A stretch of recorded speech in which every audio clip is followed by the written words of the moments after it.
Bonjour tout le monde, bienvenue à ce nouvel épisode de l'épopée du bien-être. Aujourd'hui, on parle de prendre soin de soi et je vous partage un outil que j'aime beaucoup en thérapie qui s'appelle la matrice. Je vous parle de ça dans une minute. Avant, comme d'habitude, je voulais vous remercier d'être là, pour remercier pour vos likes, vos commentaires et je voulais vous réinviter sur le groupe Facebook, en fait, l'épopée du bien-être, les acolytes, où je vous partage des bonus, où est-ce qu'on échange sur les épisodes, donc vous êtes la bienvenue là-dessus.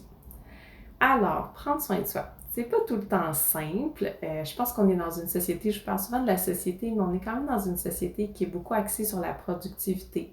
La consommation, ça va ensemble. Donc, des fois, prendre soin de soi, ça peut être comme mal vu, ça peut être vu comme être paresseux, ça peut être vu comme on veut pas participer à la société active et productive. Donc, des fois, c'est un petit peu dur de prendre soin de nous. Puis, là, il y a la société, mais aussi des fois des particularités de personnalité, des particularités personnelles à nous qui font aussi que c'est plus dur. Donc, c'est ça qu'on va regarder aujourd'hui. Mais avant ça, je voulais vous partager l'outil dont je vous parlais qui s'appelle la matrice, qui est utilisé en thérapie d'acceptation et d'engagement, dont je vous parle souvent parce que c'est la thérapie que j'utilise. Et je voulais vous le présenter parce que c'est très utile pour départager un peu qu'est-ce qui se passe dans nos vies. Puis là, on va l'utiliser pour prendre soin de soi. Mais honnêtement, on peut l'utiliser pour tout. Anxiété, dépression, j'ai une décision à prendre. Donc, il y a plein de contextes dans lesquels on peut l'utiliser. On peut l'utiliser au travail, on peut l'utiliser avec notre conjoint. Donc, c'est vraiment un outil qui est utile dans plein de contextes, mais aujourd'hui, on va l'utiliser pour prendre soin de nous. Donc, pour ceux qui écoutent à l'audio seulement, je vais vous décrire comment dessiner la matrice sur votre feuille. Donc, tout le monde, vous pouvez prendre une feuille ou sinon, pour ceux qui m'écoutent, vous allez voir là, la matrice à l'écran. Donc, pour dessiner la matrice, c'est simple, heureusement. Moi, je la dessine souvent là, dans mon bureau, j'ai pas le temps de faire un beau dessin élaboré. Donc, vous allez prendre une feuille en format paysage, en fond, dont vous allez la tourner. Et au centre, vous allez mettre un cercle, un pas trop gros cercle. Et de ce cercle-là, il va y avoir deux flèches qui vont partir, une vers la gauche et une vers la droite. Et deux autres flèches, une qui part vers le haut puis une qui part vers le bas. Première chose. Ensuite, pour nous aider à nous repérer dans la matrice, on va inscrire sur la flèche qui va vers le bas interne, je vous en parle dans une minute, et la flèche vers le haut, on va écrire externe. Ensuite, sur la flèche qui va vers la gauche, on va écrire soulagement, et la flèche qui va vers la droite, on va écrire satisfaction. Je vous en parle dans pas long, ça aussi. Donc, en gros, si vous regardez le bas de la matrice, c'est tout ce qui se passe à l'intérieur de nous. Donc, si quelqu'un nous regarde, il ne sait pas qu'est-ce qu'il y a à l'intérieur de nous, à moins qu'on lui dise. Donc, c'est pas observable. Et c'est, par exemple, nos émotions, nos pensées, nos valeurs, etc. J'y reviens dans pas long, encore une fois.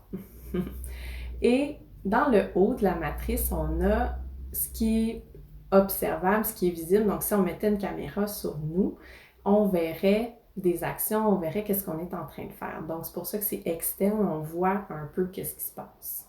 Quand on va vers la gauche, on a écrit soulagement.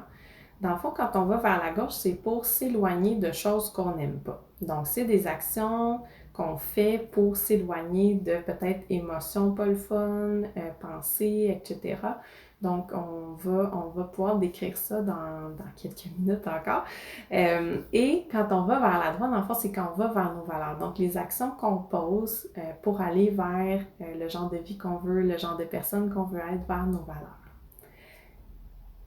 Première chose que vous pouvez écrire, vu qu'on a dit qu'aujourd'hui on parlait de prendre soin de soi, c'est que dans la case du bas à droite de la matrice, on va écrire prendre soin de soi. Prendre soin de moi, mettons. Et dans le fond, ça va être la valeur qu'on va poursuivre là, avec notre épisode d'aujourd'hui. Donc, dans le carré en bas à droite, on va mettre les valeurs. Donc, c'est à l'intérieur de nous. Et c'est une valeur qu'on voudrait poursuivre, mettons, selon notre épisode d'aujourd'hui. Maintenant, si on regarde en bas à gauche, j'aimerais ça que vous pensiez à peut-être c'est quoi le genre d'émotion, c'est quoi le genre de pensée quel genre de sensations physiques, hein, des fois, qui viennent avec les émotions, quel genre de souvenirs vous avez des fois qui font que c'est pas mal plus dur de prendre soin de vous. OK? Donc, si vous voulez, mettez sur pause la vidéo, puis prenez le temps de penser à ça. Qu'est-ce qui fait que vous n'allez pas prendre soin de vous? Quel genre d'émotions, pensées, sensations physiques, souvenirs? Donc, je vous dis certaines choses, quelques idées, mais c'est sûr que tout le monde est différent. Ce que vous avez écrit, c'est bon, là, il y a pas de souci. Mais je vais décrire, là, dans le fond, certaines choses peut-être que vous avez vous-même remarquées ou que moi j'ai entendu ou que moi je vis aussi personnellement. Mais tout ce qui a trait, par exemple, à la culpabilité, hein, se sentir coupable de prendre du temps pour nous, se sentir coupable des fois de dire non, pour prendre des nouvelles tâches, etc. Le stress, l'anxiété, par exemple, quand on a beaucoup de choses à faire. La honte, des fois, hein, je ne suis pas une bonne personne si je m'occupe de moi versus si je m'occupe des autres, par exemple. La fatigue, l'épuisement, des fois on est trop fatigué, on est trop épuisé pour essayer de faire des choses pour nous, faire de l'exercice, se faire à manger, des choses comme ça. Ensuite, au niveau des pensées, c'est sûr que ça, il y en a plein aussi, hein, des pensées comme des règles, hein, toutes les règles, les obligations, il faut faire ci, il faut pas faire ça, puis de suivre ces règles-là, des fois, ça peut faire en sorte qu'on ne va pas prendre soin de nous, il faut que mon ménage soit toujours parfait, faut que je remette les choses à temps au travail. C'est sûr que c'est mieux, mais des fois, c'est pas toujours possible avec tout le nombre de choses à faire. Je peux pas demander de l'aide, des choses comme ça. J'ai pas le temps, je vous dis d'autres pensées, là, j'ai pas le temps, je suis paresseuse, faut que je m'avance dans mes choses, je finirai pas ma liste de choses à faire, je suis donc bien mal organisée. Donc, toutes les petites pensées là, qui vont faire en sorte qu'on va se sentir justement coupable, anxieux, fatigué, etc. Pour ce qui est d'un exemple de souvenir, mettons qu'on se rappelle la fois qu'on est parti 2 semaines en vacances, puis quand on est revenu, là, c'était l'hécatombe là, au travail. Tout avait planté, on avait tellement de courriels et tout ça. Des fois, je l'entends, des fois, là, on veut pas prendre congé parce qu'on veut pas vivre ce retour là, de balancier-là. Donc, des fois, ça fait en sorte qu'on va pas prendre de congé, pas prendre de pause. Donc, ça va faire en sorte que c'est plus difficile. Puis, vous pouvez penser aussi aux genres de sensations physiques qui viennent avec les émotions que j'ai nommées. Hein. Quand vous vous sentez coupable, c'est quoi que ça fait à l'intérieur? C'est-tu comme une boule? C'est chaud? Vous avez chaud? Vous respirez difficilement? Donc, essayez de voir c'est quoi les sensations physiques qui viennent avec ça. Des fois, ça nous aide aussi de se rendre compte que oh, ok, attends, c'est ça qui est en train de se passer, là. Ouf, il me semble que je respire pas, etc. Donc ça, c'est en bas à gauche. Donc ça, c'est souvent les choses qui vont faire que, oups, on va peut-être pas aller prendre soin de nous parce qu'il y a ça qui se présente, puis on fait comme non, je veux pas vivre ça, fait que je vais faire en sorte que ça arrive pas, comme ça. Fait que là, je prends moins soin de moi. En haut à gauche, dans le fond, c'est les choses que vous faites pour pas vivre ça, justement. Ben, que j'en ai parlé un petit peu pendant que, pendant que je vous expliquais un peu les genres de sensations physiques, émotions et tout ça. Fait que prenez encore un moment pour poser la vidéo, puis écrire en haut à gauche, c'est quoi les actions, c'est quoi les choses que vous faites pour pas vous sentir comme ce qu'on vient de nommer, pour pas avoir ces pensées-là. Donc, prenez un petit moment pour écrire ça. Et je ne sais pas comment vous avez trouvé ça, faire ça. Des fois, c'est pas toujours évident d'aller chercher le genre d'action qu'on pose, le genre de choses qu'on fait pour pas se sentir coupable, pas se sentir anxieux et tout ça. Il y a plein de choses, hein, des fois, qu'on fait pour éviter de se sentir comme ça, puis qui vont faire en sorte des fois qu'on ne prend pas soin de nous à la place. Donc, j'ai écrit, par exemple, dire oui même quand je veux pas ou quand j'ai pas le temps. Hein. Tu sais, des fois au travail ou à la maison ou avec nos amis, quelqu'un va venir nous demander de l'aide puis on va dire oui sans se poser de questions, même si en fait en y repensant on est comme ouais. Mais là, c'est parce que j'ai dit oui, mais ça veut dire que je vais finir 2 heures plus tard aujourd'hui, puis là j'avais ça à faire, blablabla, j'avais quelque chose ce soir, je vais pas aller à mon spectacle. Tu sais, des fois ça peut s'empiler, là, le genre de décision qu'on prend dans ces moments-là.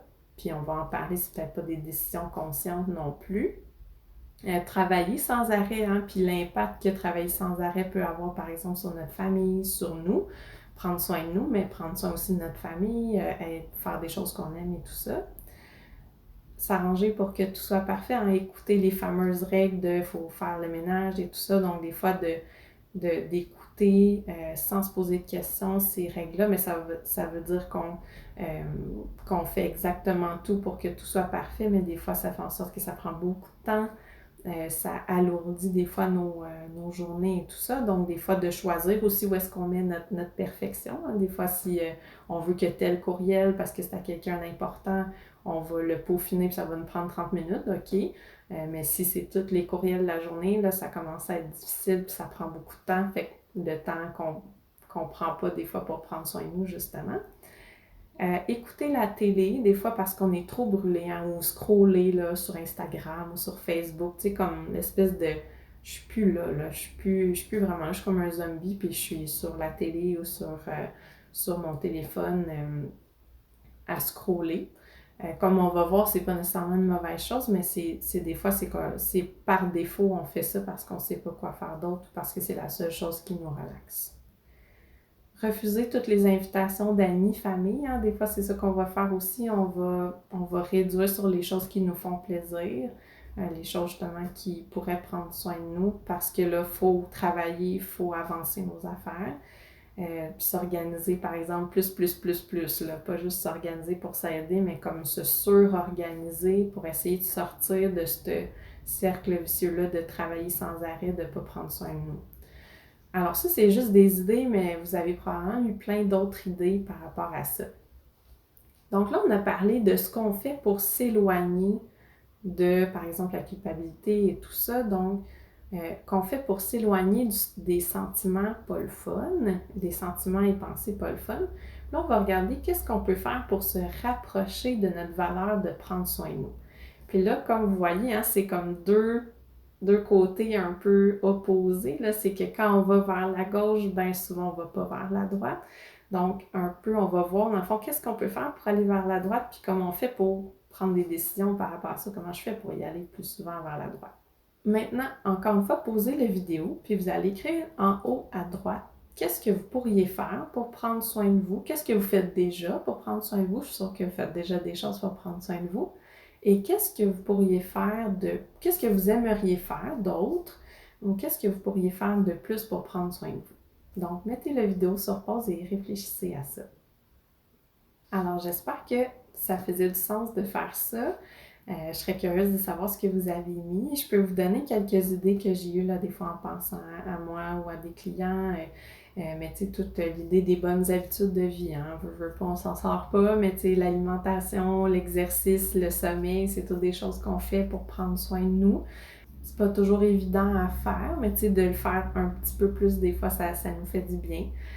Des fois, de demander des extensions en termes de temps, demander plus de temps pour faire quelque chose au travail ou en fait toute l'idée de mettre ses limites, hein, dire non, identifier un peu nos limites, nos besoins, identifier quand est-ce qu'on a assez de temps, quand est-ce qu'on n'a pas assez de temps. Ensuite, toute l'idée de prendre des pauses, hein, se reposer, ça peut faire partie de ça.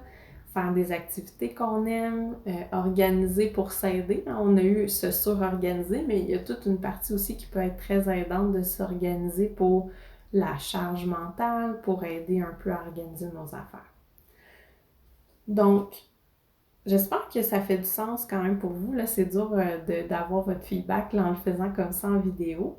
Mais l'idée, c'est que des fois dans la vie, on peut aller vers les choses qu'on veut, hein, vers ce qui est important pour nous. Puis des fois, on s'éloigne de choses qu'on n'aime pas. Puis les deux processus sont tout à fait normaux. C'est tout à fait correct d'aller d'un bord ou de l'autre. Hein.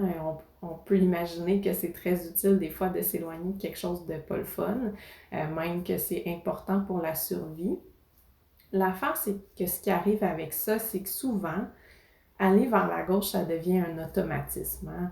Je sens de la culpabilité, fait que je dis oui tout le temps. Je sens de la culpabilité, fait que je fais toujours mon ménage parfaitement pour être sûre de ne pas ressentir. Je me sens anxieux, je bois de l'alcool. Donc, ça devient quelque chose, ça devient un cercle vicieux, puis on reste coincé un peu à gauche. Donc, on va de moins en moins vers la droite. Fait que l'idée avec ce graphique-là, c'est de revenir au centre. Hein? Puis au centre, on ne l'a pas écrit, mais en fait, au centre, c'est vous. C'est vous qui pouvez observer tout ce qui se passe dans ce tableau-là. Vous pouvez observer ce qu'il y a à l'intérieur de vous. Vous pouvez observer vos actions, le lien aussi entre vos actions, puis qu'est-ce qui se passait à l'intérieur de vous. Et l'idée, c'est de revenir au centre et de faire un choix. Puis ça, c'est pas facile, veux pas, parce que l'on était pris dans notre cercle vicieux à gauche.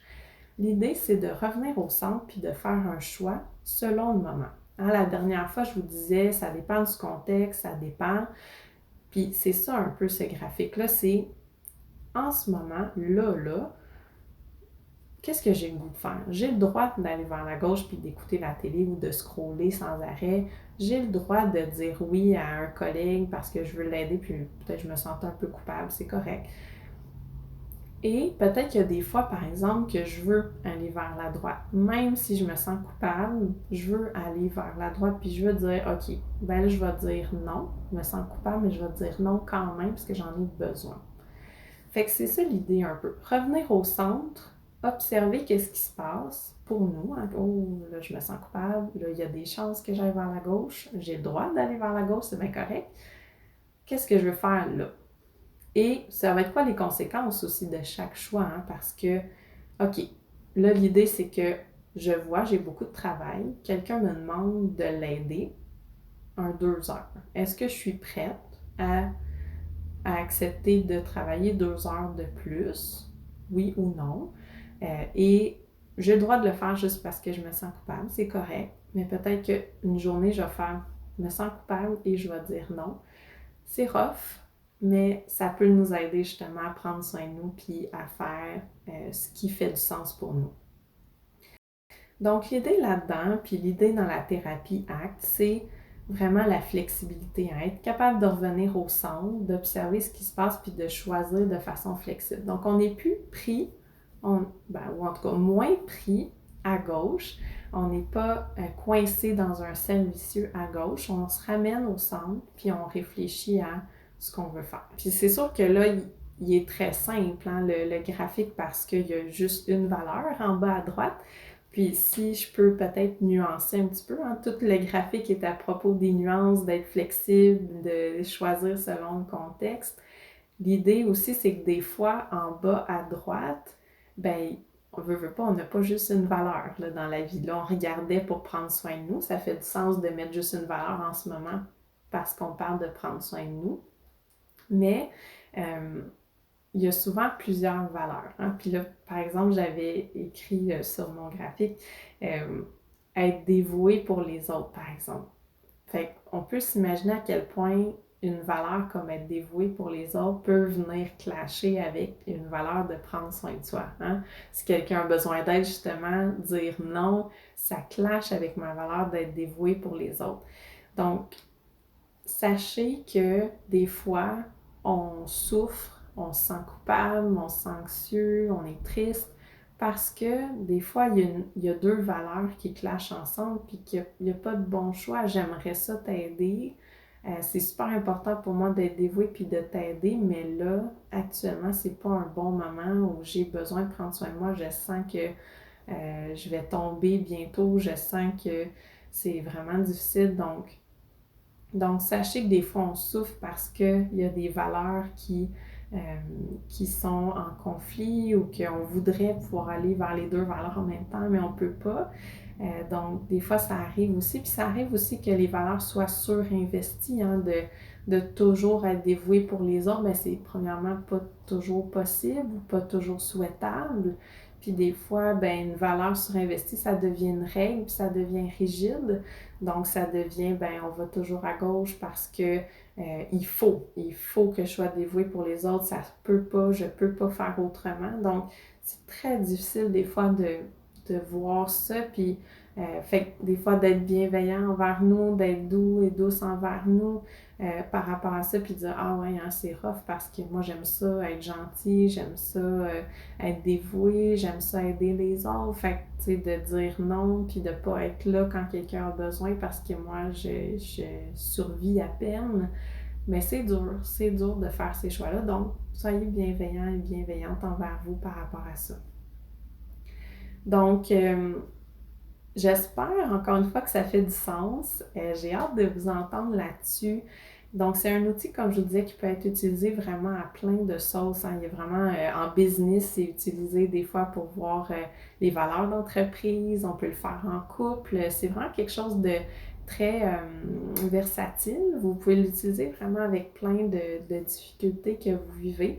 Ça aide vraiment à observer, OK, j'ai tendance à faire ça quand tel genre de sentiment est là, ou mais j'aimerais plus faire de X, Y, Z. Donc, ça permet de nous orienter, ça permet de faire des choix plus conscients aussi, des choix plus basés sur le contexte, des choix plus basés sur nos besoins. Et ça permet de mieux observer aussi qu'est-ce qui se passe. Alors, j'espère que vous avez apprécié l'épisode d'aujourd'hui. J'espère que ça vous donne un outil intéressant, différent pour explorer ce qui se passe pour vous, que ce soit pour prendre soin de vous ou pour toute autre chose que vous remarquez dans la vie qui peut-être qui accroche un petit peu, ou vous vous sentez pris, ou que vous sentez que c'est un cercle vicieux. Donc, ça permet vraiment d'explorer ça.